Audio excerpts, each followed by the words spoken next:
My parents tried to force me into a relationship with their friend's son. They're obsessed with the idea of us getting together. Now they will never see me again.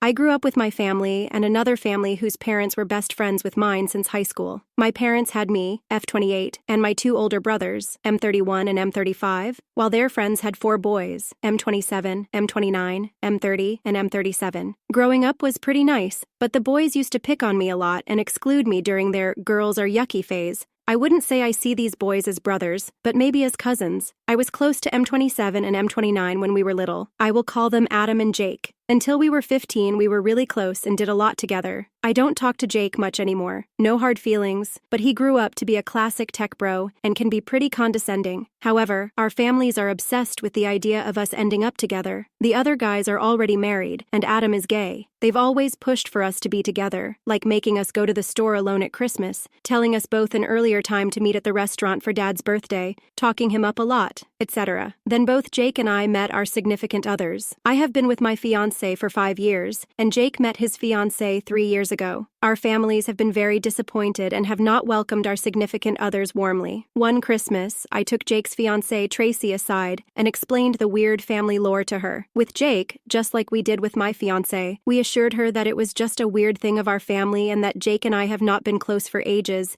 and have never had more than a friendly relationship. Ironically, having to stand against our parents made us all a little closer, but we come to the problem. Jake and Tracy are going to get married soon, and it has been chaos. Our parents have upped their antics by 2,000%. Family dinners are full of, we thought you two would get married. They brought out a picture I apparently drew of me and Jake when we were little of us getting married. I suspect they made it. It did not look like it was made by an actual child. They were cornering Tracy about making me the matron of honor and letting me wear white. Also, his brothers and my brothers joined in, making jokes about us being star-crossed lovers and calling me the Mrs. I distanced myself heavily from my family during that time and stopped going home after talking to them did nothing. One day, one of my brothers invited me out. He said it was just my two brothers and me. So I went to his apartment, and when I arrived, it was Jake's bachelor party. One of his brothers screamed out that the stripper was here. I wanted to leave, but the next train left close to 12 a.m., and it was not the safest neighborhood, so I stayed. They tried to make me drunk, were constantly physically pushing me and Jake together, and even locked us in my brother's bedroom.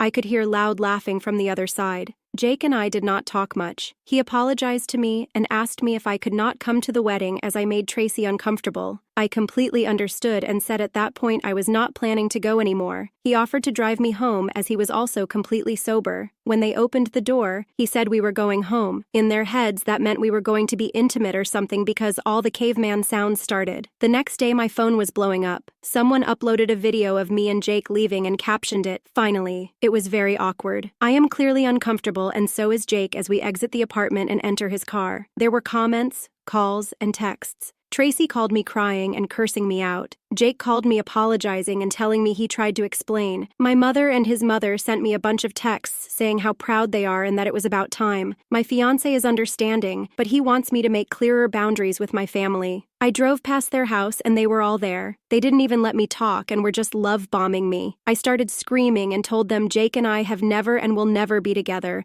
and I will not be leaving my loving fiancé, that I would not be going to Jake's wedding, and if they kept up with this, I would cut every single one of them off because I am tired and just want to live my life and not their incest fairy tale. By the end of my meltdown, my mother and his mother were crying, and my father just told me to get out. Since then, I have been getting messages from my brothers calling me a B-word for treating my family like that because they only wanted the best for me. So am I the jerk for deciding not to go? Update: Jake and Tracy broke up. My fiancé was cheating with Tracy the whole time. I think I might have feelings for Jake, but I can't let our families win even if I'm pregnant with his child. Just kidding. I thought this comment was particularly hilarious. First of all, thank you all for your insight, especially those of you who reached out in the comments and privately with similar stories. I honestly thought my family was the only demented one, but apparently it's a trend among German parents. Now for the real update. My fiancé and I spoke and concluded that cutting out my family for now would be the best option. I sent a message to my parents and brothers explaining my decision to distance myself for the time being. I emphasized that while I love them,